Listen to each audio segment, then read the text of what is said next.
The banquet hall of the Sanderson Federal Building gleamed under crystal chandeliers. 30 years of service to his country had culminated in this moment for Boyd Mercer. His retirement party was filled with colleagues from the Department of Defense. Officially, he had been a logistics specialist who never left his desk. The truth was something else entirely. Boyd adjusted his tie as he surveyed the room. His wife, Diana, smiled at him from across the hall, as beautiful as ever at 57, though the smile never quite reached her eyes anymore. Their son, Aaron, stood beside her, 28, and uncomfortable in his suit. Something about Aaron's demeanor had been off all evening. Speech, someone called out and others joined in. Boyd stepped to the front where a three-tiered cake awaited him. 30 years, he began, his voice carrying the easy authority that had served him well through his career. 30 years of service to this great nation. I want to thank. Aaron appeared beside him, reaching for the cake knife to assist. As they positioned it together at the top tier, Aaron leaned in close. Dad, I never wanted to be part of this, he whispered, his voice trembling.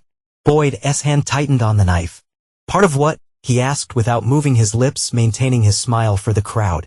Before Aaron could answer, Diana approached the small podium. She had always been the socialite between them, comfortable in the spotlight while Boyd preferred the shadows. If everyone could give me your attention, she said, tapping the microphone. The feedback cut through conversations and the room fell silent. There's something about my husband's career you all should hear. Boyd felt a chill that had nothing to do with the air conditioning. For 30 years, he had maintained his cover flawlessly. What could Diana possibly know? Before she could continue, the building's alarm system erupted in a piercing wail. Red lights flashed from the ceiling. Most guests looked confused, but Boyd recognized the pattern. It was not a fire alarm. It was a security breach. Within seconds, men and women in dark suits appeared at every doorway. Boyd recognized several operatives from his department, individuals who officially did not exist. The guests murmured in confusion. Director Sylvia Rollins stepped forward, her face impassive as always. She placed a classified folder with red striping on the table beside the cake. The folder bore the marking, Operation Cold Shade, Eyes Only. I apologize for the interruption, she announced to the crowd. Security protocol. Nothing to worry about. Boyd knew better. That folder was not supposed to exist anymore. Not after Belgrade. And that's when it happened. Diana pulled a small handgun from her purse. Nobody moves, she commanded, her socialite persona evaporating in an instant. She aimed the weapon at Boyd. Especially not you, darling. The guests gasped. Some ducked under tables. The security personnel tensed but did not draw their weapons. 30 years of lying, Diana said, her voice steady. Did you think I would not figure it out? That folder contains the truth about who you really are, Boyd. Or should I call you the handler? Boyd's mind raced. How long had she known? And more importantly, who was she working for? Mom, what are you doing? Aaron cried out, genuine confusion on his face. Stay back, Aaron, Diana warned. Your father is not who you think he is. He is not who any of us thought he was. Boyd's eyes met Director Rollins's. A silent communication passed between them. This was not part of any protocol. This was something else entirely. Diana, Boyd said calmly, you do not want to do this. You do not know what I want, she replied. For the first time in our marriage, you have no idea what I'm thinking. The guests remained frozen in place as agents slowly began to encircle the confrontation. Boyd noticed Aaron backing away, reaching for his phone. Put the gun down, Mrs. Mercer, Director Rollins said firmly.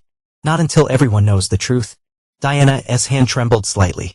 Not until everyone knows that the man they re-celebrating tonight is responsible for. The lights went out.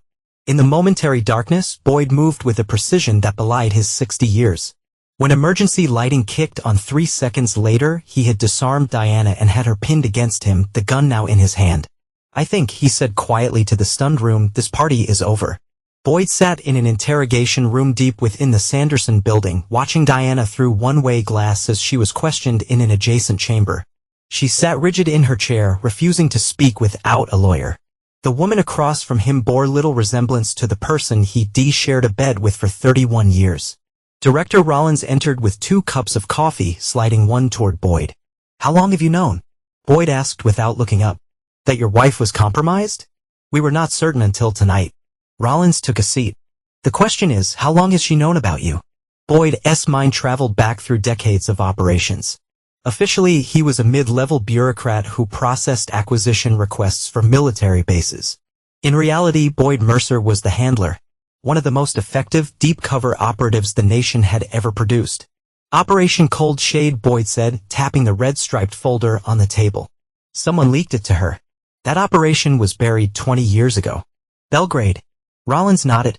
4 agents lost. 2,000 civilian casualties. An unfortunate necessity, Boyd replied without emotion. We prevented a nuclear exchange. Some might disagree with that assessment. Those people do not have all the facts. The door opened again, and Aaron was escorted in by 2 agents. His face was pale, his expression wounded. Dad, what in the world is going on? He demanded. Why are they holding Mom? Why are they treating us like criminals? Boyd studied his son, searching for any sign of deception. That's what we need to find out, Aaron. Your mother brought a weapon to a federal facility with apparent intent to expose classified information. She said you've been lying to us our whole lives, Aaron said, his voice breaking. That your real job is not what you told us. Boyd exchanged a glance with Rollins, who gave an almost imperceptible nod. Sit down, son, Boyd said. For the next hour, Boyd explained a sanitized version of his career, that he had indeed worked for the Department of Defense, but in a capacity that required absolute secrecy. That his work had saved countless American lives. That the secrecy had been to protect them. What he did not tell Aaron was about the tough operations, the assassinations, the regime changes, and the decisions that haunted lesser men, but that Boyd had made without hesitation because he believed they were necessary. So everything was a lie, Aaron finally said. Our whole family life. Not everything, Boyd replied, just the parts that needed to be. Aaron shook his head. And Mom, what's going to happen to her? That depends, Rollins interjected, on who she's working for and what she knows. A junior agent entered, whispering something to Rollins. Her expression darkened. What is it? Boyd asked. We found something in your home office, Rollins said. Hidden surveillance equipment. High-end. Government grade. Boyd's jaw tightened. Diana. Possibly. But there's more, Rollins hesitated. We tracked an encrypted transmission from your home network. It was sent this morning to an IP address in Moscow. Russia? Aaron exclaimed. That's crazy. Mom's not a spy. Boyd remained silent, processing the information. For years, he had suspected Diana's occasional unexplained absences were not entirely related to her charity work. But Russian intelligence? It seemed too obvious. There's one more thing, Rollins said. We found evidence of regular payments to an account in Aaron's name. Payments originating from a shell company we linked to Russian intelligence. Boyd turned slowly to his son, whose face had gone from pale to ashen. Dad? I swear I do not know anything about that, Aaron stammered. The first payment was made when Aaron turned 18, Rollins continued. Roughly when he would have gained access to his own accounts without parental oversight. Boyd's mind worked rapidly, assembling the pieces. Diana had been spying on him, possibly for years. But Aaron? His own son? I want a polygraph, Aaron said suddenly. Right now. I'll prove I do not know anything about this. Boyd studied his son's face, looking for the micro-expressions that would betray deception. After 30 years in the field, he could spot a lie at 50 paces. What he saw in Aaron's eyes was not deception, it was fear. That would not be necessary, Boyd said. Director? I'd like a moment alone with my son. Rollins looked skeptical, but nodded, leaving the room. Dad? You have to believe me, Aaron said the moment they were alone. I had nothing to do with this. Boyd leaned forward. Then why did you say you never wanted to be part of this? Aaron swallowed hard. Because I found something last week. I was helping Mom clear out your home office for the retirement and I found an old flash drive. I thought it might have family photos, but there were documents. Operation Cold Shade. Pictures of dead people. Your name was all over it. And you told your mother? Of course I told her. I thought maybe you were being blackmailed or something. I never imagined. Aaron trailed off. She told me to forget about it. To never mention it. But then today, she was acting so strange. Boyd processed this. If Aaron was telling the truth, then Diana had already known about Cold Shade before Aaron found the drive. She had been protecting her operation. Aaron, I need you to think carefully. Has your mother ever introduced you to people she met through her charity work? Anyone who took a special interest in you or your career? Aaron hesitated. There was this one guy, Victor something. Russian accent. Mom said he was a major donor. He helped me get my job at Halbright Technologies. Boyd's blood ran cold. Viktor Petrov was a known SVR officer. What exactly do you do at Halbright, Aaron? You know what I do, Dad. I'm in cybersecurity. And Halbright has contracts with the Defense Department, do not they? The realization dawned on Aaron's face. They wanted me for access, he whispered. They were using me to get to classified networks. Boyd stood, straightening his tie. It appears so. What happens now?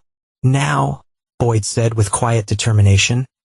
I find out exactly how deep this goes. The next 24 hours passed in a blur of interrogations and revelations. Boyd watched from behind glass as skilled interrogators questioned Diana. She maintained her silence until her lawyer arrived, a high-priced attorney who specialized in espionage cases, the kind of lawyer no ordinary housewife would know to call. As Boyd had suspected, Diana finally broke her silence not to deny the accusations, but to request immunity in exchange for information. Her lawyer spoke of coercion and patriotic intentions misunderstood. By evening, the picture was becoming clearer. Diana Mercer, née Weaver, had been recruited by Russian intelligence during a study abroad program in her college years, long before she met Boyd. Their marriage had not been arranged by her handlers. But once they discovered who she had fallen for, they saw an opportunity. For 30 years, she had been passing information about Boyd's activities to her handlers. Low level at first, but increasingly valuable as Boyd rose through the ranks. The discovery of Operation Cold Shade had been her crown jewel. Evidence of a covert action that, if exposed, would damage American interests and potentially lead to Boyd's prosecution in international courts. Aaron, meanwhile, had been vetted by multiple agencies and placed under surveillance. Initial investigations suggested he was telling the truth, an unwitting pawn in his mother's game. The accounts in his name had been set up without his knowledge, the money never touched. Boyd reviewed the evidence file in Rollins's office, his face betraying nothing of the storm within. 31 years, he said finally. 3 decades of marriage, and I never suspected a thing. Rollins raised an eyebrow. Never? The great handler never once thought his wife might be playing the same game? Boyd's silence was answer enough. What do you want to do? Rollins asked. What are my options? Officially, Diana will be charged with espionage. Given the evidence, she'll likely make a deal to avoid a life sentence. Aaron will be cleared but will remain under surveillance for years. You'll receive a generous pension and a quiet retirement, with the gratitude of a nation that can never publicly acknowledge what you've done. And unofficially? Rollins hesitated. Boyd, you retiring. This is not your operation anymore. Sylvia, Boyd said, using her first name for perhaps the second time in their 20-year association. My family has been compromised by foreign intelligence. My retirement party was crashed by my own wife pulling a gun on me. I think we repassed official protocols. Rollins sighed.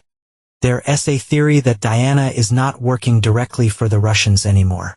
Some of the recent communication patterns suggest she may have gone independent, selling to the highest bidder. If that's true, there could be other players involved. Like who? We've detected increased chatter from a private intelligence firm called Argent Security. They've been recruiting former intelligence officers from various agencies worldwide. Their founder is Nolan Voss, Boyd finished. I know him. You would. He was your asset in Sarajevo before he went private. Boyd remembered Voss, brilliant, ruthless, and perpetually dissatisfied with operating within government constraints. They worked together on multiple operations before Voss left to form his own security company. You think Voss turned Diana? We think he made her a better offer. Voss has been building something big. Some kind of database of compromising information on officials worldwide. A blackmail operation on a scale we've never seen. And Operation Cold Shade would be valuable for that, Boyd mused. Extremely. But here's where it gets worse, Rollins continued. We think Diana was planning to publicly expose you tonight, but not for ideological reasons. It was a distraction. From what? Aaron's position at Halbright gives him access to a Defense Department quantum encryption project. We believe Voss planned to use the chaos of your exposure to cover a major breach of that system tonight. Boyd processed this information.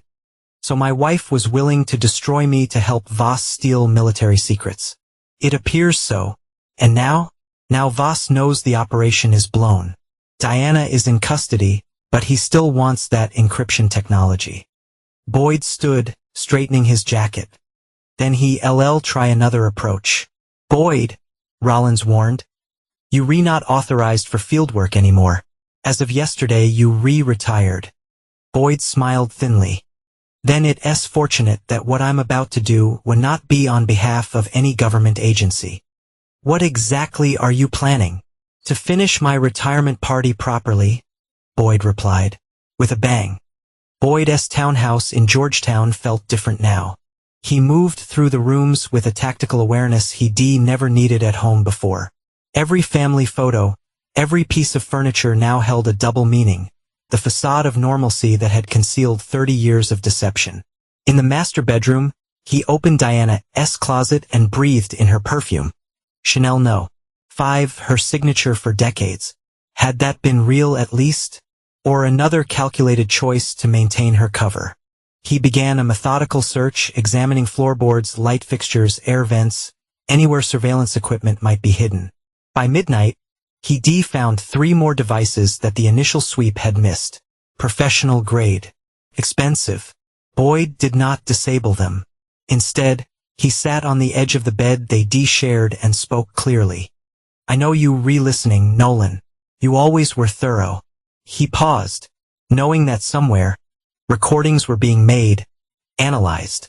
You turned my wife, manipulated my son, and now you want me to believe it's just about some encryption technology? I taught you better than that. Boyd stood, moving to the window that overlooked the quiet street. I'm gonna find you, and when I do we'll finish what we started in Sarajevo. He disabled the devices then, crushing each one methodically. For the next hour, he continued his search of the house, looking not for surveillance, but for Diana's secrets. In their 31 years together, she must have left some trace of her true self. In her private study, behind a false panel in her antique desk that even the federal agents had missed, he found it. A small leather-bound journal. Inside were entries dating back decades, written in a cipher that Boyd recognized as a modified Vigenère. An encryption method he himself had taught her for emergency communications, if anything ever happened to him. It took him 3 hours to decode the first entry. September 4th, 1992. Today I married the enemy. He is kind, brilliant, and completely devoted to a system that will eventually collapse.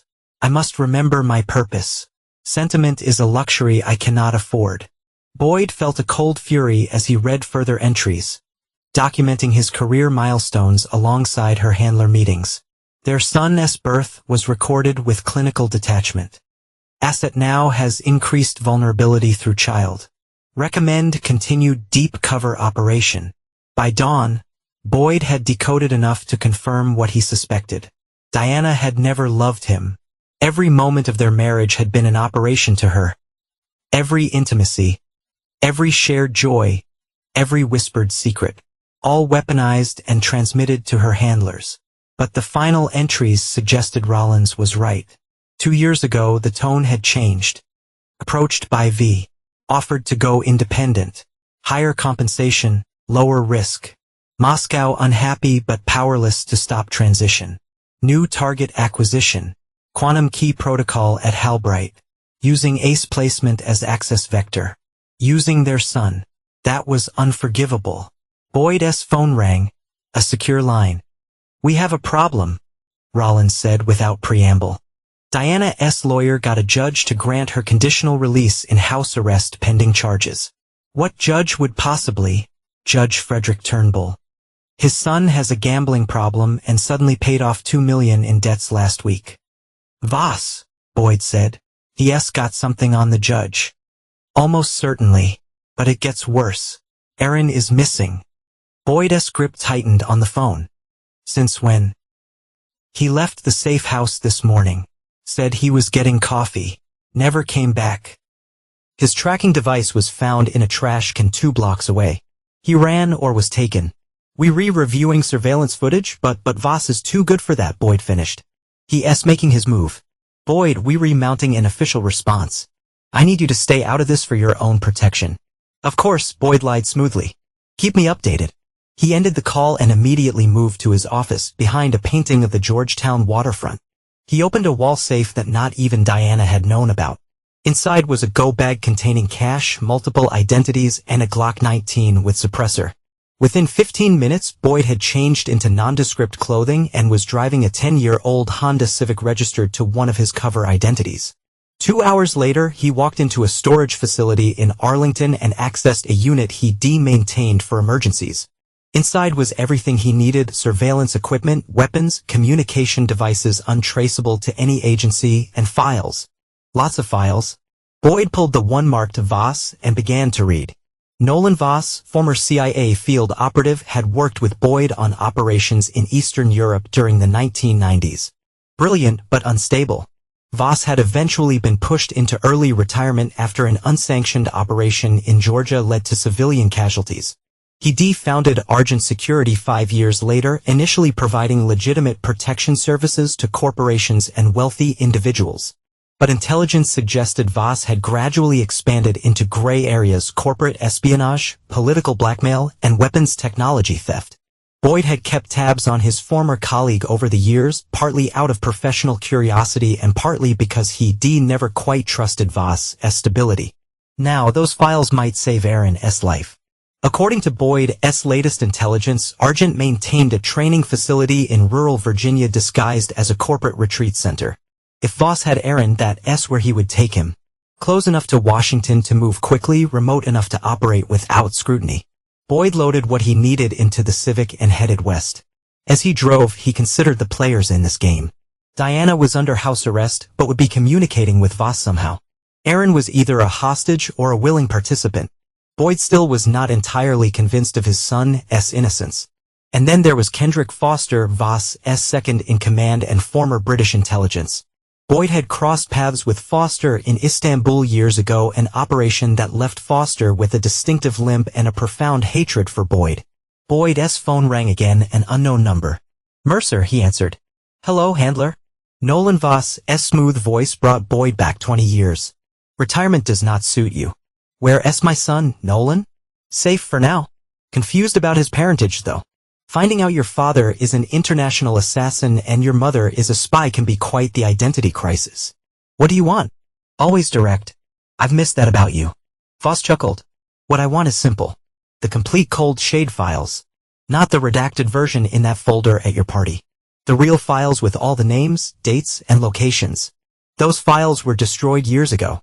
We both know that's not true. A man like you always keeps insurance. Boyd remained silent. Here's my offer, Voss continued. The complete cold shade files in exchange for your son's life. You have 12 hours. I want proof of life. There was a pause. Then Aaron's voice came on the line. Dad, I swear I did not. The call ended. Boyd accelerated, pushing the Civic faster toward Virginia. Voss wanted the cold shade files because they contained more than just the Belgrade operation. They detailed a network of assets, officials, and operatives across Eastern Europe, many of whom were still in positions of power. With that information, Voss could blackmail dozens of high-level targets. And Boyd did have the complete files, not in any government facility, but in a safety deposit box in Zurich. The question was not whether he could get them. It was whether he was willing to sacrifice that network to save his son. As he drove, Boyd made another call to a number few people knew existed. Authentication Bravo 7 Delta Tango, he said when the line connected. A pause, then authentication accepted. How can I help, handler? I need a team. Off the books. Operation Cold Shade is compromised. Understood. Assets available in your sector include Falcon, Meridian, and Whiskey. Boyd considered. Activate Falcon and Meridian. Have them meet me at the contingency point in 3 hours. Acknowledged. Anything else? Boyd thought of Diana sitting comfortably under house arrest while their son was in danger. Yes, I need surveillance on subject Dancer. Full spectrum, maximum discretion. Dancer has federal protection. 2 agents at the residence. I'm aware. Do it anyway. Understood. Handler out. Boyd ended the call knowing he had just activated resources that officially did not exist. A shadow team he built over decades for precisely this type of situation, operatives loyal to him personally, not to any agency or government. As he crossed into Virginia, Boyd allowed himself a grim smile. Nolan Voss thought he was dealing with a retired bureaucrat forced into espionage. He was about to rediscover who the handler really was. The rural Virginia countryside rolled past Boyd's window as dusk approached. He turned onto an unmarked gravel road that wound through dense forest, eventually arriving at a hunting cabin that appeared abandoned. Two vehicles were already parked behind it, a mud-spattered pickup truck and a late-model SUV with government plates. Inside, two individuals waited. Meredith Kwan, Falcon, sat cleaning a disassembled rifle with methodical precision. At 45, she had the toned physique of someone half her age and the eyes of someone who had seen too much. Former Delta Force, now officially an intelligence analyst, Kwan specialized in extraction operations. Leaning against the wall was Dominic Rousseau, Meridian, a communications and cyber specialist whose round face and perpetual 5 o'clock shadow masked one of the sharpest minds in the intelligence community. At 38, he was the youngest of Boyd's private team. Handler, Kwan acknowledged without looking up from her rifle. Been a while. Not long enough if you recalling us in, Rousseau added, typing rapidly on a laptop. I thought you were retired as of yesterday. Circumstances changed, Boyd replied, laying out his equipment on the cabin's worn table. My son has been taken by Nolan Voss. Both operatives stiffened. They knew the name. Argent Security, Rousseau said. They've been on every agency's radar for years, but no one can pin anything concrete on them. Because Voss knows how we operate, Boyd explained. He was one of us. What's his play? Kwan asked, reassembling her rifle with swift, practiced movements. He wants the complete cold shade files. Rousseau whistled. Those are supposed to be destroyed. Most copies were, Boyd acknowledged. But Voss knows ID keep contingencies. And do you have them?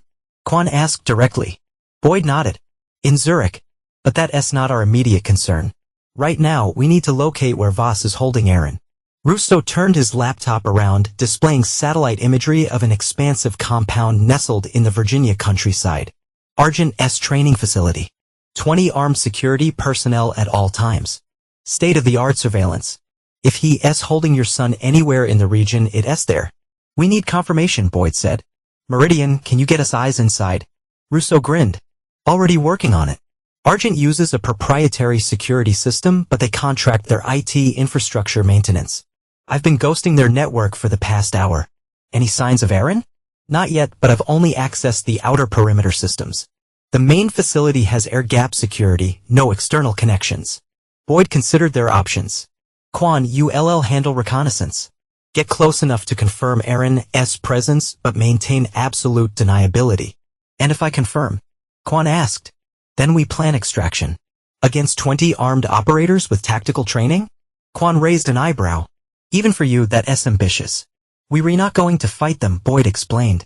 We're going to use Voss's playbook against him. As they began planning, Boyd's secure phone buzzed with a message from his surveillance team on Diana. Subject has visitor. Identity confirmed. Viktor Petrov. So Diana's original Russian handler was still in play. Interesting. A second message followed. Federal agents called away on emergency. Subject and visitor alone in residence. Boyd's jaw tightened. Someone had deliberately created a distraction to remove Diana's protection detail. This operation was getting more complicated by the minute. Change of plans, he announced. Meridian, continue working on Argent's systems. Falcon, you with me. Where are we going? Kwan asked, already gathering her equipment. To have a conversation with my wife. Diana Mercer sat in her living room, a glass of white wine in hand as she conversed with the silver-haired man across from her, Viktor Petrov. Cultural attaché to the Russian embassy and longtime SVR officer, he looked perfectly at ease in the home he had been monitoring for decades. Your accommodations could be worse, Petrov observed in his lightly accented English. House arrest in a Georgetown townhouse is hardly suffering. It's temporary, Diana replied. Once Nolan has what he needs, all charges will mysteriously disappear. And you trust him to keep his word? Diana smiled thinly. I trust his self-interest. He needs me for phase 2. The Russians are displeased, Petrov said casually. 30 years of investment and you simply change allegiance. The world changed, Victor. Your people still think in terms of Cold War politics. Nolan understands that power today is not about nations. It's about information. Petrov nodded thoughtfully. And what information do you think your husband will provide to save your son? The cold shade files. Complete and unredacted. And if he refuses? Diana's expression hardened. He will not. For all his ruthlessness in the field, Boyd has one weakness: family. It's why I was such an effective asset all these years. Was he ever suspicious? Never, Diana said with a hint of pride. The great handler who could spot a double agent across a crowded room never once looked at his own wife. Perhaps, a voice said from the doorway, because I never imagined someone could sustain a lie for 31 years. Diana's wine glass shattered on the floor as she jerked to her feet. Boyd Mercer stood in the entrance to the living room, a silenced pistol aimed casually at Petrov. "Hello, Victor," Boyd said calmly. "Cultural attaché suits you better than your previous cover as a trade representative." Petrov remained seated, his composure remarkable. "Boyd Mercer, I've waited decades to meet you properly. You'll forgive me if I do not offer you a drink." Boyd stepped into the room, maintaining his aim. "Where's my son?" "Ask your wife," Petrov suggested. She's the one who arranged his recruitment. Boyd's gaze shifted to Diana, whose initial shock had transformed into cool calculation. "You were not supposed to be here," she said. "The federal agents were called away on a false emergency," Boyd finished. "Basic tradecraft, Diana." "I'm disappointed." "What are you going to do, Boyd? Kill us?" "That would be rather conspicuous for a man in your position." "My position," Boyd repeated. "You mean as a retired bureaucrat whose wife betrayed him? Or as the handler whose family has been compromised by hostile intelligence?" Diana's eyes narrowed. "You always did compartmentalize well. Where is Aaron?" "Safe," Diana said, her tone measured. "For now, Nolan is prepared to release him unharmed in exchange for the cold shade files." "And you believe that?" "It's a straightforward transaction." Boyd laughed, a sound devoid of humor. "Nothing involving Nolan Voss is straightforward. You should know that by now." "He wants the files more than he wants revenge," Diana insisted. "What he wants," Boyd said coldly, "is to destroy the network I spent decades building. The cold shade files contain the identities of over 30 deep cover assets across Eastern Europe and Russia. People who trusted me with their lives. People who helped you commit terrible acts," Diana countered. "Belgrade was not a necessary evil, Boyd. It was a massacre orchestrated by you. You do not have the clearance to understand what Belgrade prevented." "I understand enough," Diana shot back. "I've lived with the architect of those deaths for 30 years, slept beside him, raised a child with him." Boyd's expression remained impassive, but something flickered in his eyes. "And yet you never once confronted me. Never questioned. Never hesitated to play the devoted wife. Tell me, Diana, was any of it real? Any moment in 31 years?" For the first time, Diana's composure faltered. "Would it matter if I said yes?" "No," Boyd admitted. "But I'm curious how deep your deception goes." Petrov shifted slightly in his chair, drawing Boyd's attention back to him. "Your wife is a remarkable woman," the Russian said. "One of our most valuable assets. But I think you already know that her loyalty has evolved." "To Voss," Boyd said. "Among others," Petrov shrugged. "The modern intelligence landscape is fluid. Your wife adapted better than most." Boyd stepped closer, his gun unwavering. "I'm going to ask one more time. Where's my son?" "At the Argent compound," Diana answered. "In their secure wing. Nolan is keeping him comfortable but isolated." "Is he part of this willingly?" Diana hesitated. "Aaron never knew about my work. But Nolan persuaded him that cooperating was in everyone's best interest." "Persuaded how?" "Nothing permanent," Diana assured him. "But Nolan can be convincing when necessary." Boyd's finger tightened almost imperceptibly on the trigger. "If Aaron is harmed in any way, then deliver the files," Diana interrupted. "That's all Nolan wants." "No," Boyd said. "The files are just the beginning. What happens after I hand them over? What's phase 2 that you mentioned, Victor?"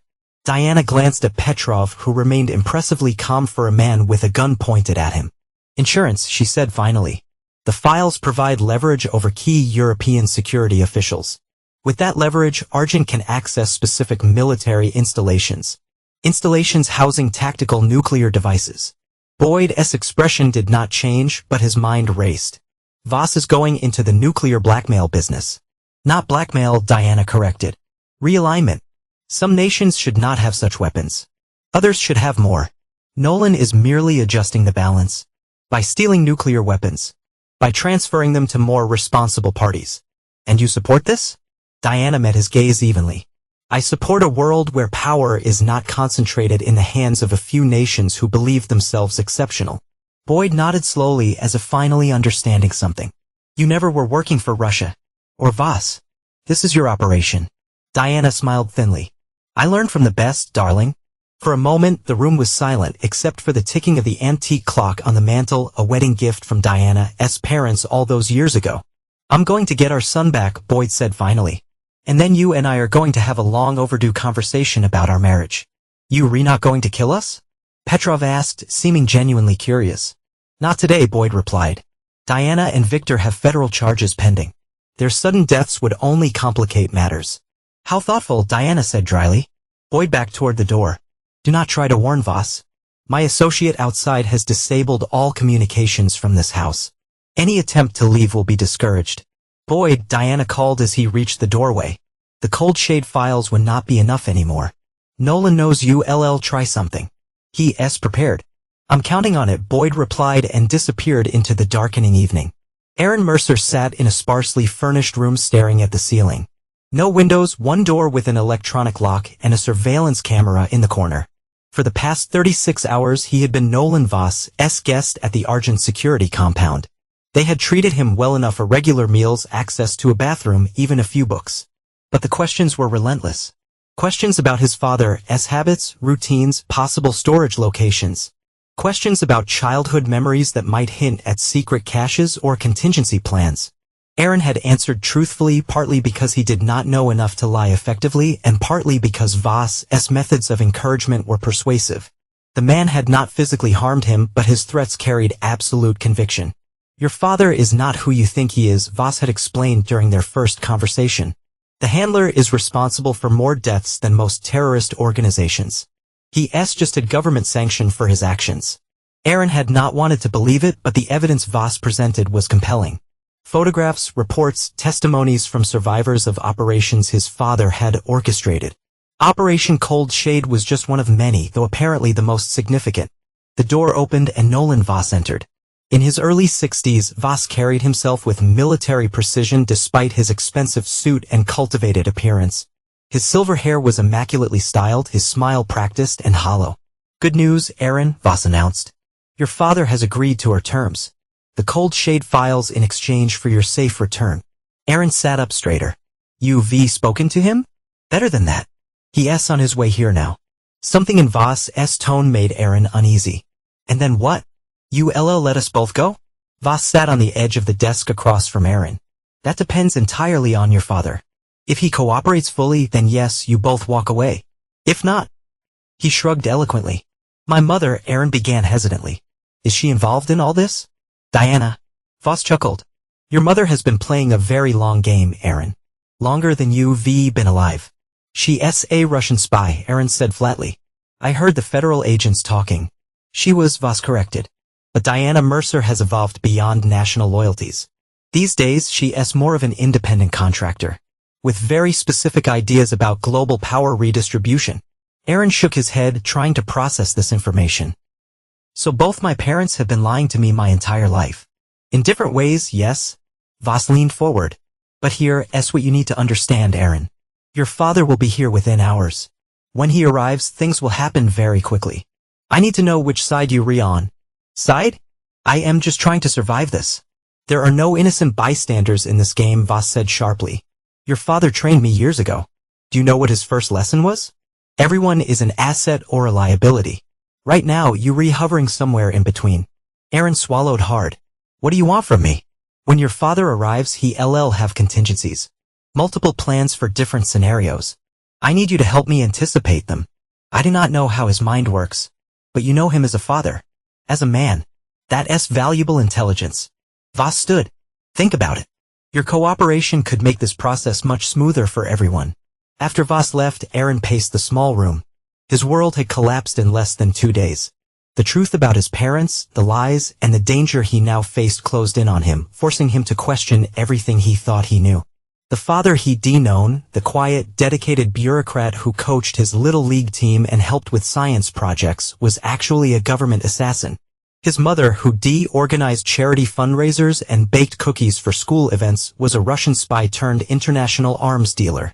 And now he was expected to choose a side. Aaron sat on the edge of the bed, head in his hands.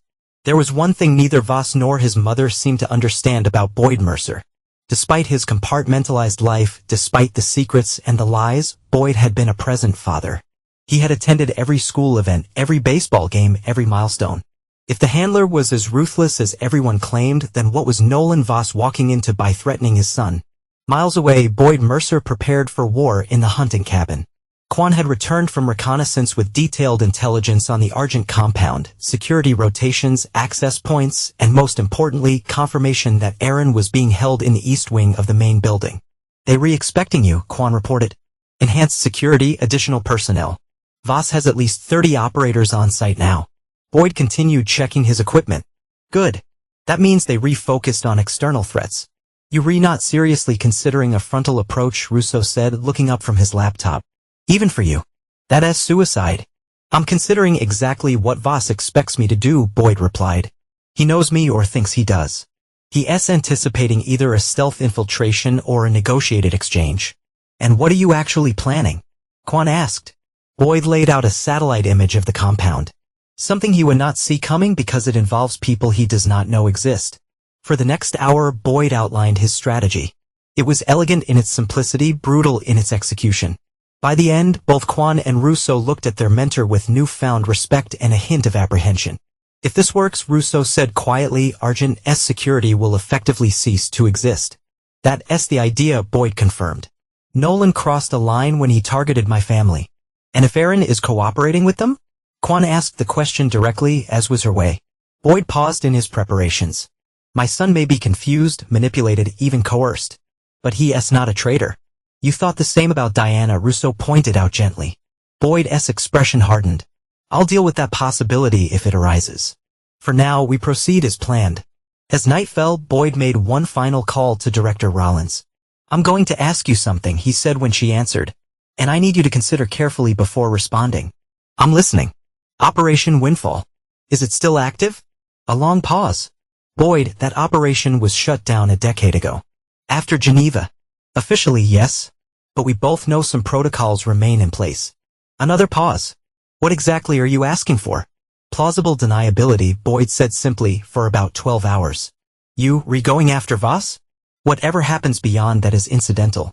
Rollins, their SA training exercise scheduled for the 10th Mountain Division tomorrow. Communications might be disrupted in certain sectors of Virginia as a result. For about 12 hours. "Thank you, Sylvia." "Boyd," she said before he could disconnect. "Diana made a call after you left. We could not block it without revealing our surveillance." "To Voss?" "Yes. Whatever you replanning, they know you recoming." Boyd smiled grimly. "Good. That's exactly what I want them to think." At midnight, Boyd sent Quan to her position overlooking the Argent compound. By 2 a.m., Russo had completed his preparations and departed for his role in the operation. By 3 a.m., Boyd was alone in the cabin, making his final arrangements. He opened a secure case and removed an old satellite phone, technology outdated enough to be invisible to modern surveillance but still functional on legacy networks. He dialed a number from memory. "Authentication Sierra Echo Victor Echo November," he said when the call connected. A computerized voice responded. "Authentication accepted. Cold Shade protocols activated.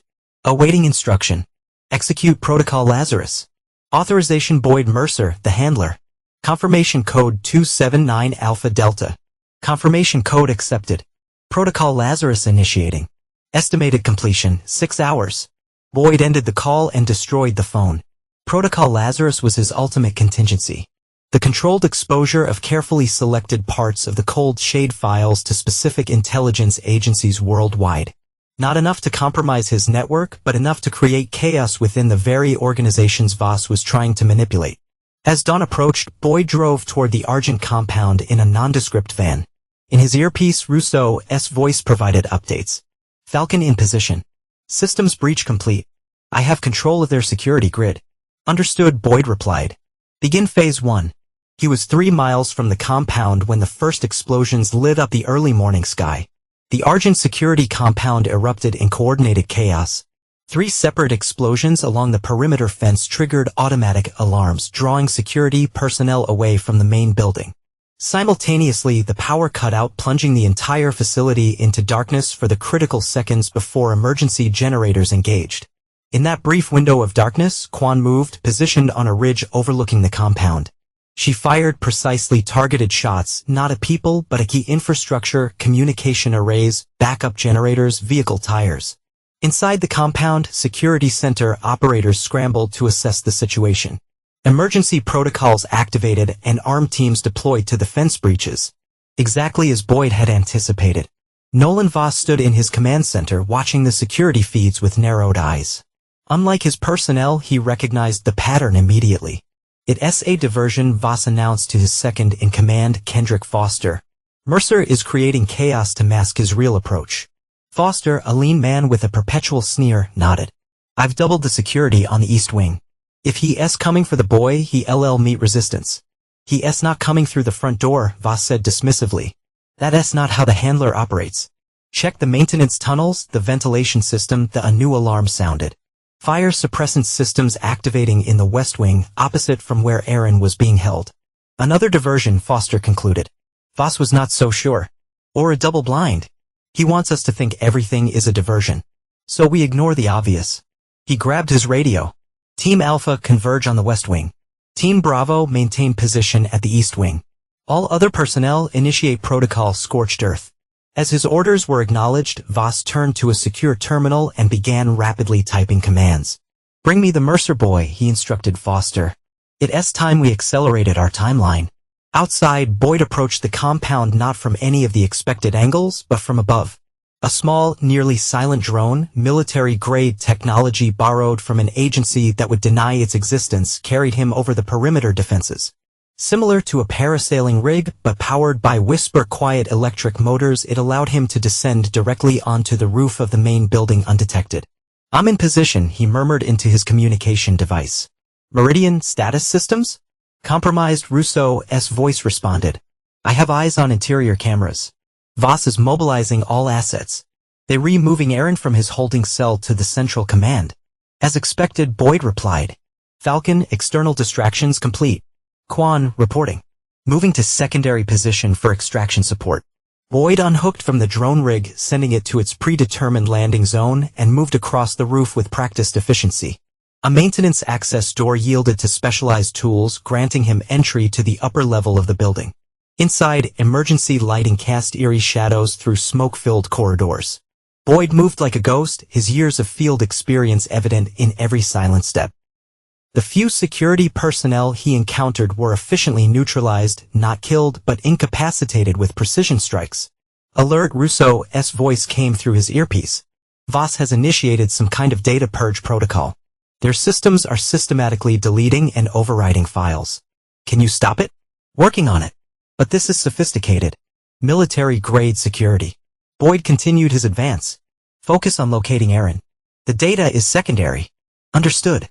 He's being taken to the central command center. Third floor, north side. For guards with him. Boyd changed direction, heading for a service stairwell. As he reached the third floor landing, his earpiece crackled. Handler, we have a complication, Quan's tense voice reported. Federal vehicles approaching from the main road. At least 6 SUVs, tactical teams. Boyd paused. Rollins had promised them a window. Either she lied or someone else picked up their activity. Boyd considered the implications. Federal agents would complicate his extraction plan, but might provide useful confusion. Maintain position, he instructed. Let them establish a perimeter. We'll use their presence to our advantage. He continued through the third floor, encountering increasingly organized resistance. These were not typical security contractors. They moved with military precision, using tactical formations. In his earpiece, Rousseau provided continuous updates. Aaron is now in the command center with Voss and Foster. They appear to be wait, report, Boyd demanded, ducking into an alcove as a security team passed. They were using Aaron to access something. Some kind of biometric system. Boyd's blood ran cold. Biometric systems required willing participation or extreme coercion. Either Aaron was cooperating or Voss was forcing his compliance. Give me eyes in that room, Boyd ordered. Working on it, Rousseau replied. But their internal security is wait, I've got it. Sending feed to your device now. Boyd checked the secure tablet in his pocket. The grainy feed showed the command center, a high-tech room filled with monitors and equipment. Aaron sat at a terminal, typing rapidly while Voss stood over him. Foster paced nearby, occasionally checking security feeds. There was no sign of physical coercion, but Aaron's body language suggested tension. Not a willing participant then, but not actively resistant either. Boyd resumed his advance, neutralizing 2 more security teams before reaching the corridor leading to the command center. Through the reinforced glass walls, he could see Voss, Foster, and Aaron inside. Meridian, on my mark, kill all, power to the command center. Falcon, be ready for rapid extraction on the north side, 2nd floor balcony. Both operatives acknowledged. Boyd waited, watching through the glass as Voss leaned closer to Aaron, saying something in his ear. Aaron's hands hesitated over the keyboard, then resumed typing. Now, Boyd ordered. The command center plunged into darkness. In the momentary confusion, Boyd moved. The reinforced door yielded to a specialized breaching charge, quiet but effective. He entered in the darkness, his enhanced vision goggles giving him a critical advantage. Foster reacted first, drawing a weapon, but Boyd was already in motion. A swift strike disarmed the former British operative, followed by a precision blow that aggravated his old injury. Foster went down with a cry of pain. Voss was more prepared. As emergency lighting kicked in, he already had a gun pressed to Aaron's temple. Right on schedule, handler, Voss said calmly. Though I expected you to use the ventilation system, not the roof. I'm losing my touch. Boyd stood perfectly still, assessing. Aaron's eyes were wide with fear, but there was something else there, determination. Let him go, Nolan. This is between us. Oh, I do not think so, Voss replied. Your son has been extremely helpful. Have not you, Aaron? Aaron remained silent, his gaze locked on his father. Did you bring the cold shade files? Voss asked. They're in a secure location, Boyd answered. Release my son and we can discuss terms. Voss laughed. Always the negotiator. But I'm afraid we repassed that point now. He pressed a key on a nearby console with his free hand. You see, while you were busy planning this dramatic rescue, Aaron has been helping us access something far more valuable than cold shade. Boyd glanced at the monitors, which displayed lines of code and schematics he recognized immediately, the quantum key encryption protocols from Hal Bright Technologies. The very project Aaron had been working on. Aaron has talents you never appreciated, Voss continued. He's given us complete access to next-generation military encryption. Cold shade was just the appetizer. This is the main course. You're lying, Boyd said evenly. That system requires multiple authentication protocols. Aaron could not access it alone. Not alone, no, Voss agreed. But with his mother's assistance and some creative pressure, amazing what a family can accomplish together. Boyd's gaze shifted to Aaron, who minutely shook his head, a signal. You've lost Nolan, Boyd said calmly. Federal agents are surrounding the compound as we speak. Your operation is finished. A minor inconvenience, Voss replied. In 5 minutes, the data transfer will be complete. After that, it hardly matters what happens to this facility. The real victory is already secured. As Voss spoke, Aaron's hand moved slowly toward the console, unnoticed by his captor. Now, Boyd said, here's what's going to happen. You're going to release my son and I'm going to allow you to live. One-time offer. Voss laughed again. You're not in a position to make demands, handler. In fact, Aaron's hand slammed down on the console, triggering an alarm. Simultaneously, he drove his elbow back into Voss's stomach. The gun discharged, the bullet grazing Aaron's shoulder, but he was already rolling away. Boyd moved instantly, closing the distance to Voss before the man could recover. What followed was not a fight so much as a systematic dismantling. Every strike Boyd delivered was calculated, targeting nerve clusters and vulnerable points with surgical precision.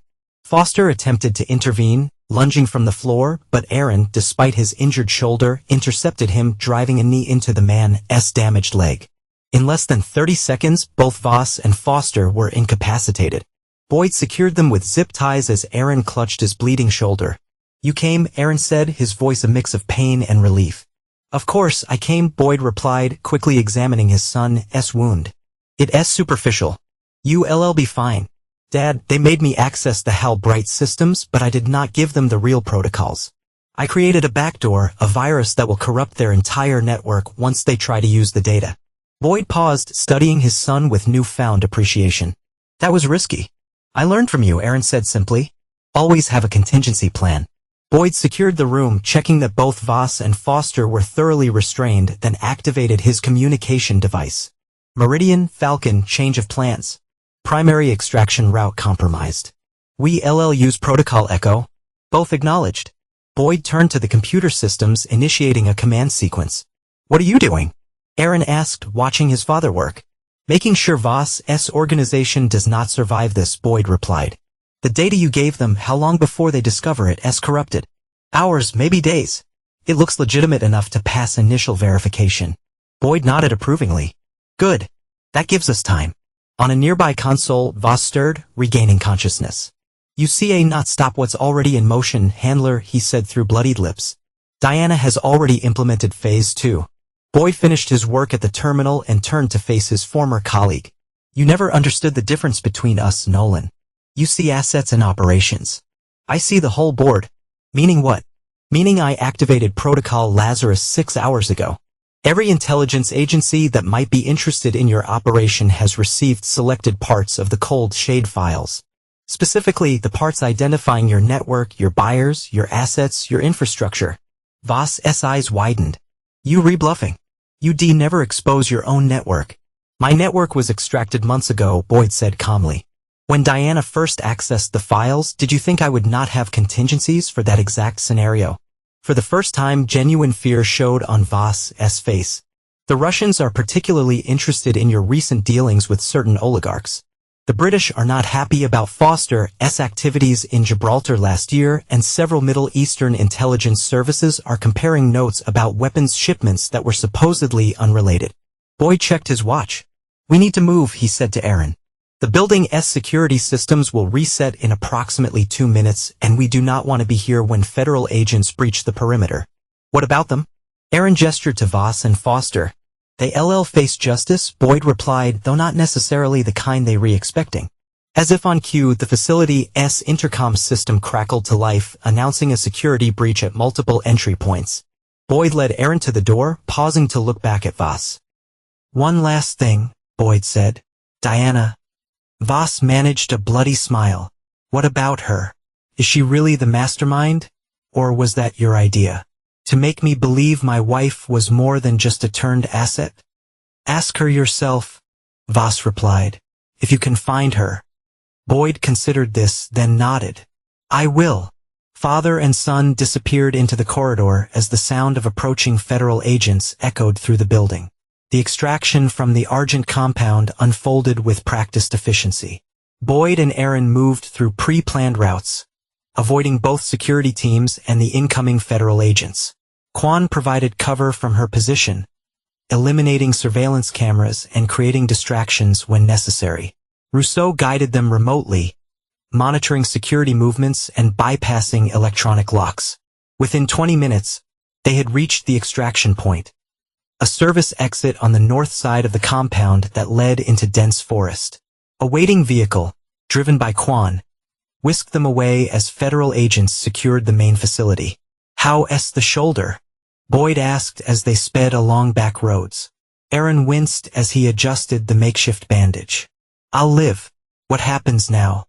First, we get that properly treated, Boyd replied. Then we deal with your mother. Aaron fell silent, processing the events of the past days. Was any of it real? He finally asked. Our family. Boyd stared out the window at the passing Virginia countryside. That's what I intend to find out. They arrived at a private medical facility, an unmarked building that catered to individuals who required treatment without official documentation. Boyd had used their services occasionally during his career, always paying handsomely for their discretion. While Aaron's wound was being treated, Boyd received a call from Rollins. The Argent facility is secured, she reported. Voss and several key lieutenants are in custody. But Boyd, Diana is gone. Gone? She was under house arrest. The agents assigned to monitor her were found unconscious. Preliminary toxicology suggests they were drugged. Diana disappeared approximately 3 hours ago. Boyd processed this information. She knew I was moving against Voss. She's activating contingency plans. Do you know where she might go? I have theories, Boyd replied. What about the cold shade information I released? Rollins sighed heavily. It's creating exactly the chaos you predicted. Multiple agencies are scrambling. Assets are being burned.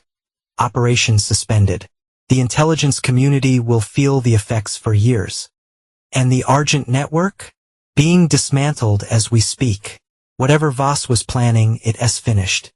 Not quite, Boyd corrected. Diana is still out there. And according to Voss, she was the architect of their larger strategy. Something involving nuclear materials. Do you believe that? Boyd considered the question. Diana successfully deceived me for 31 years. I'm no longer certain what she is capable of. What are you planning to do? Find her, Boyd said simply, before she can implement whatever comes next. After ending the call, Boyd rejoined Aaron, whose shoulder was now properly bandaged. The doctor had recommended rest, but time was a luxury they could not afford. I need to know everything, Boyd said to his son, his voice firm but gentle. This was just the beginning of another chase, and neither of them knew how it would end. Every conversation with your mother about her charity work, every meeting with Voss or others connected to him, every unusual request she made recently, Boyd said as they drove away from the clinic. Aaron struggled to recall details that had seemed insignificant at the time, but now took on new meaning. There was a charity event 2 months ago for nuclear disarmament. Mom was particularly invested in it. She introduced me to several military officials who seemed interested in my work at Halbright. Names? General Lawrence Tanner was one. He oversees security at several weapons storage facilities. And there was a Department of Energy Administrator, Patricia Hoffman. Boyd recognized both names. Tanner had been investigated for security breaches several years earlier, but cleared of wrongdoing.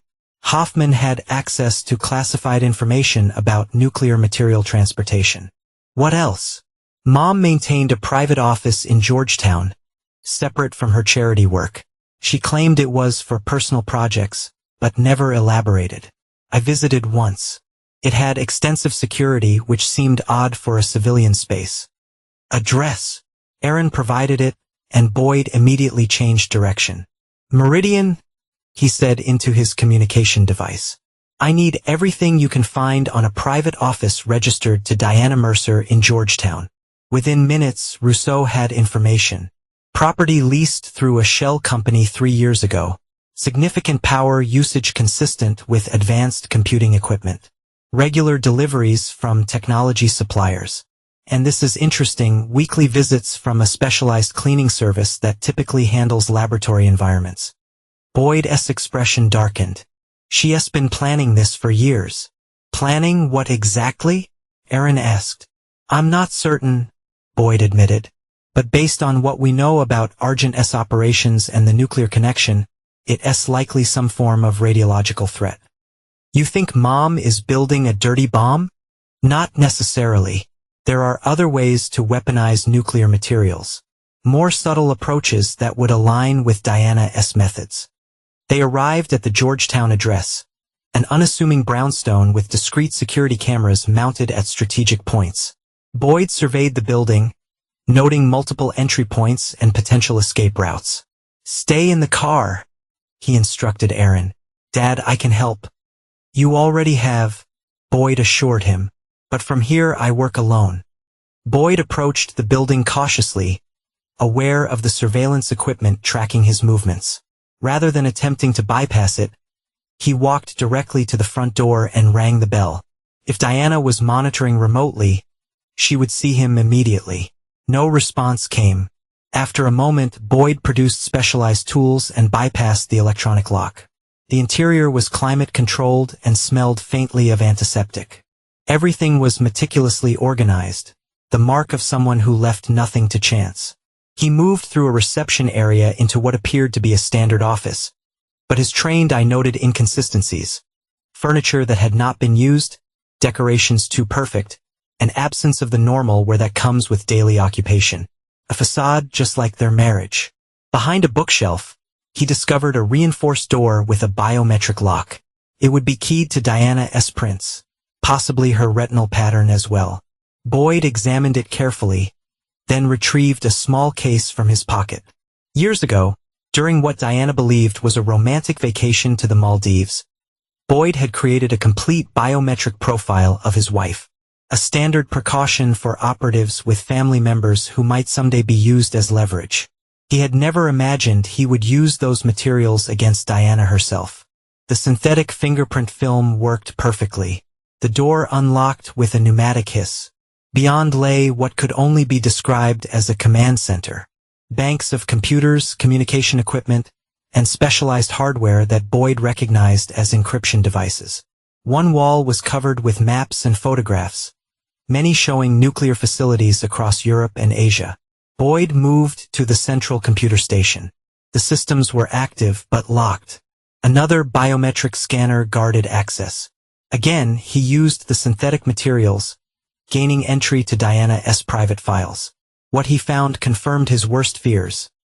Detailed plans for accessing multiple nuclear storage facilities, transportation routes, potential buyers. But most disturbing was a file labeled Implementation Timeline. According to the schedule, Phase 2, the actual acquisition of materials, was to begin within 24 hours. Boyd downloaded everything to a secure drive, then continued searching the facility. In a back room, he discovered what appeared to be a laboratory setup. Equipment for handling radioactive materials safely, including specialized containers designed for transport. His phone vibrated. A message from Quan. Movement at the west entrance. Female subject matching Diana's description. Boyd positioned himself near the command center entrance and waited. Within minutes, he heard the front door open and close, followed by soft footsteps. Diana Mercer appeared in the doorway, dressed in business attire, as if coming from a normal day at the office. She showed no surprise at finding Boyd there. "I wondered when you'd find this place," she said calmly. "It was only a matter of time," Boyd replied. "Especially after Voss was captured." Diana's expression tightened slightly. The first genuine reaction. Nolan was careless. Too focused on revenge against you to see the bigger picture.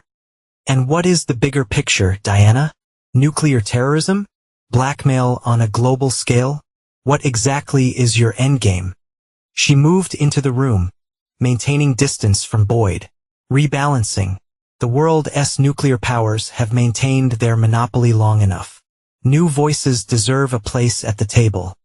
By stealing weapons-grade material and selling it to the highest bidder?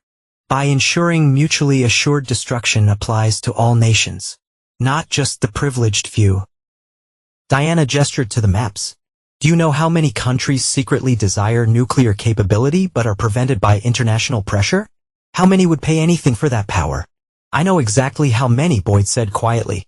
I've spent my career preventing precisely that scenario. Yes, the great handler protecting American hegemony at any cost. Diana's voice took on a bitter edge. Even if it means harming thousands in Belgrade or toppling democratically elected governments in South America or assassinating scientists whose only crime was working for the wrong country. Is that what this is about? Revenge for my operations? Diana laughed, a cold, humorless sound. Do not flatter yourself, Boyd. This was never about you. You were useful. Access. Intelligence. Cover. Nothing more. The words were calculated to wound, and despite his training, Boyd felt their sting. 31 years of marriage. A child together.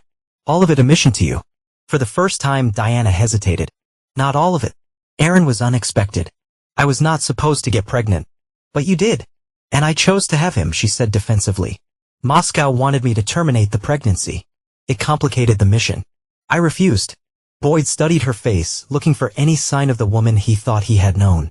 You loved him, at least? Of course I loved him. He is my son. Diana's composure slipped momentarily. That's why I kept him out of this as long as possible. Until Nolan forced my hand. By recruiting him at Hell Bright without your knowledge, Boyd guessed. Diana nodded.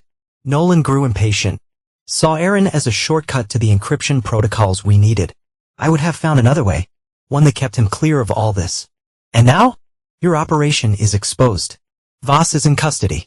Your nuclear materials acquisition plan will never succeed. You think this is my only operation? Diana asked incredulously. Boyd, while you were focused on protecting America's interests abroad, I built a network that spans continents. Argent was just one component, a means to an end. She moved to a computer terminal, typing rapidly. Screens around the room illuminated, showing various operations and progress, financial transactions, shipping manifests, and personnel deployments. Even if your protocol Lazarus exposed part of our network, the core remains intact, she continued. The nuclear option was ambitious, I admit. But there are other ways to reshape global power structures. Boyd watched as the screens displayed evidence of an organization far larger and more sophisticated than he had imagined. Diana had not just been spying on him, she had been building something massive in the shadows of his own operations. Why are you showing me this? He asked. You must know I'll move against your entire network now. Diana smiled sadly. Because it's already too late. Diana shook her head. You know that's not possible. We've always been on opposite sides even when sharing the same bed. She glanced at her watch. My extraction team will be here in approximately 3 minutes. You should go. I see not let you leave, Diana. You do not have a choice. Not if you want to minimize casualties. She held up the dead man's switch again. Besides, do not you want to save what's left of our son's world? The mention of Aaron struck home. Boyd weighed his options, calculating risks and potential outcomes as he had done countless times in the field. But this was different. This was personal in a way no operation had ever been. Goodbye, Boyd, Diana said with finality. For Aaron's sake, I hope we never see each other again. She backed toward the exit, maintaining her grip on the switch. Boyd remained motionless, tracking her movement but making no attempt to stop her. Just before she reached the door, a shot rang out. Diana jerked backward, red blossoming across her shoulder. Her grip on the switch faltered but did not release. Aaron stood in the doorway, Boyd's backup weapon in his hands. Mom, he said, his voice breaking. It's over. Diana stared at her son in shock. Aaron, you do not understand what's at stake. I understand enough, he replied. I heard everything. The dead man's switch, the attacks on infrastructure. You were going to collapse the global economy to sell to the highest bidder. To create a more equitable world. To create a more equitable world, Diana insisted. To ensure that power is not concentrated in the hands of a few nations who believe themselves exceptional. To give voice to the voiceless. Aaron's expression hardened. By destroying the lives of billions? By causing global chaos and suffering? That's not justice, Mom. That's terrorism. Diana's eyes filled with tears, but her voice remained steady. Sometimes, Aaron, the greater good requires sacrifice. Sometimes, the only way to create a better future is to burn down the old system. Boyd stepped forward, his voice calm but firm. And sometimes, Diana, the only way to stop a monster is to cut off its head. Diana looked at him, a mixture of sadness and defiance in her eyes. You will not stop this, Boyd. The wheels are already in motion. You see not unsee what you've seen, or undo what you've done. The world will change, whether you like it or not. With that, she turned and fled, disappearing into the night. Boyd moved to Aaron, taking the weapon from his trembling hands. You did the right thing, he said softly. Aaron looked at him, his eyes filled with a mix of relief and horror. Did I? I just shot my own mother. Boyd put a hand on his shoulder. You stopped a global catastrophe. That's something to be proud of. Outside, the sound of approaching sirens filled the air. Boyd knew that their work was far from over. Diana was still out there, and the countdown to global chaos had already begun. But for now, they had bought themselves some time. And time, Boyd knew, was the most precious commodity of all. One where power is not concentrated in the hands of a few nations. By causing suffering for millions, Aaron countered. That's not equity. That's terrorism. Boyd moved cautiously toward Diana, whose wound was bleeding steadily. The switch. Diana handed it over, and we can get you medical attention. Diana's eyes darted between her husband and son, calculation visible even through her pain. You'll never stop what's coming. The protocols are already activated. Then help us minimize the damage, Boyd urged. For Aaron's sake, if nothing else. For a long moment, Diana hesitated. Then, with a defeated sigh, she carefully handed the switch to Boyd, who secured it with practiced hands. I never wanted him involved, she said quietly. Neither did I, Boyd replied. But here we are. As he secured Diana, Boyd contacted Rollins. I have Diana Mercer in custody. We have a global situation developing that requires immediate attention. Activate Joint Task Force Omega, authorization code, Handler 769. Understood, Rollins responded. Extraction team en route to your location. Boyd turned to Aaron, who stood watching his mother with a mixture of anger and grief. You should have stayed in the car. If I had, she would have gotten away, Aaron pointed out. Or you would have had to kill her. Boyd could not argue with that assessment. How's the shoulder? Hurts less than watching my family fall apart, Aaron replied with grim humor. Diana looked up at her son. I did love you, Aaron. That was never part of the mission. That was real. Aaron met her gaze steadily. Maybe. But you were willing to sacrifice my future for your ideology. That's not love. As federal agents arrived to take Diana into custody, Boyd pulled Aaron aside. This is not over. Diana's network is still operational, and whatever she set in motion is already happening. We have work to do. We? Aaron asked. If you willing, Boyd nodded. You've proven yourself today, and we need your expertise with the heartbreak systems if we going to contain this. For the first time in days, Aaron smiled slightly. Like father, like son. Boyd placed a hand on his son's uninjured shoulder. Let's hope not entirely. I've made enough mistakes for both of us. Together, they watched as Diana was escorted to a waiting vehicle, her expression unreadable as she disappeared into the gathering darkness. 6 months later, Boyd Mercer stood at the window of his new office in a nondescript building in Northern Virginia. The view was unremarkable, a parking lot, some trees, other office buildings in the distance. But the work happening inside was anything but ordinary.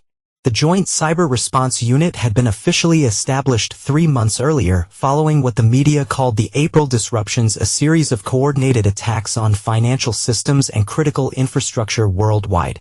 Most civilians experienced it as temporary service outages and market volatility. But Boyd and a select few knew the truth. Diana's legacy lived on, and the fight to secure the future had only just begun. Few knew how close the world had come to a genuine catastrophe. Diana's network had been more extensive than anyone imagined. Her contingency plan had targeted vulnerable points in global systems, power grids, banking networks, transportation infrastructure. Without Boyd's immediate intervention using information extracted from Diana and her command center, the damage would have been catastrophic. As it was, the response team had managed to contain the worst effects. Stock markets recovered after initial panic. Power outages were limited to hours rather than days. The global economy faltered but stabilized. Diana Mercer had been charged with multiple counts of espionage, terrorism, and conspiracy. Her trial was conducted in secret, the proceedings classified at the highest levels. She received multiple life sentences without possibility of parole. Boyd had visited her once 3 months ago in the specialized detention facility where she was held. The conversation had been brief, unsatisfying. Diana remained convinced of her cause's righteousness, unrepentant for the damage she had done, except where Aaron was concerned. Take care of him, she had said as Boyd prepared to leave. He deserves better than what we gave him. On that single point, they agreed. A knock at the door interrupted Boyd's thoughts. Aaron entered carrying 2 cups of coffee. At 29, he had changed in the months since the Argent incident. More confident, more focused. The boyish uncertainty was gone, replaced by a quiet determination. The analysis came back on the Belgrade files, Aaron said, handing his father a cup. You were right. Mom altered the original documents before sharing them with Voss. The civilian casualty count was exaggerated tenfold. Boyd nodded, unsurprised. Diana was always thorough in her disinformation. It does not change what happened, Aaron pointed out. But it does change the narrative. The official investigation is being reopened. That would not erase 30 years of operations, Boyd said, some of which were exactly as brutal as Diana claimed. Aaron settled into a chair across from his father's desk. Maybe not. But it might help people understand the context. The choices you made under impossible circumstances. Boyd smiled slightly. His son had become an unexpected advocate in recent months, pushing for a more nuanced view of intelligence operations while simultaneously helping design more ethical frameworks for future actions. How's the new encryption protocol coming along? Boyd asked, changing the subject. Final testing phase, Aaron replied. It incorporates the security measures we developed after analyzing Mom's attack vectors. Should be implementable across federal systems within 6 months. The work had been Aaron's idea, a comprehensive overhaul of government encryption standards built from his experience at Bright, but enhanced by what they had learned from Diana's operation. It was his way of making amends. Together, father and son were setting the foundation for a new era of security, one built not just on strength and secrecy but on the hard-earned lessons of trust, accountability, and resilience. Though Boyd had repeatedly assured him Aaron bore no responsibility for his mother's actions. Director Rollins called this morning, Boyd mentioned casually. She's proposing we expand the unit's mandate. Not just response, but preemptive identification of emerging threats. Aaron raised an eyebrow. You'd be back in the field. Unofficially, of course. Not me, Boyd corrected. Us. If you interested. Aaron considered this. A father-son intelligence team sounds like a bad spy movie. It does, Boyd acknowledged with a rare chuckle. But given our unique experiences, we're particularly qualified. And this has nothing to do with keeping an eye on me. Making sure Mom's ideology did not rub off. Boyd met his son's gaze directly. I trust you, Aaron. You proved that beyond any doubt at the Argent compound. This is about using our skills effectively. Aaron nodded, satisfied with the answer. In that case, I'm in. But on one condition. Which is? No more secrets between us. Full transparency about operations, methods, everything. I would not repeat their mistakes. Theirs. Yours and Mom's, Aaron clarified. You both compartmentalized too much. Created walls even within your family. That's not how I want to live. Boyd considered his son's words. Compartmentalization had been central to his career, his identity. The handler had thrived by keeping information segregated, emotions contained, relationships controlled. But where had that led him? A marriage built on deception. A son caught in the crossfire. A retirement ceremony that dissolved into violence and betrayal. Agreed, Boyd said finally. No more secrets. Not between us. As they discussed the details of Rollins' proposal, Boyd reflected on the ironies of his situation. He had spent 30 years as the handler managing assets and operations across the globe. Now, in what should have been his retirement, he found himself handling the most important asset of all, the truth, with all its complications and consequences. Diana had been right about one thing. Power structures needed rebalancing, but not through destruction and chaos as she had planned. Through transparency, accountability, and the painful process of reconciling with the past while building something better. Outside, the Virginia afternoon faded toward evening. Father and son continued working, planning for contingencies neither of them had imagined 6 months earlier. Not a perfect resolution, too much had been lost for that, but perhaps something sustainable. Something real. And for Boyd Mercer, after a lifetime of facades, that was enough.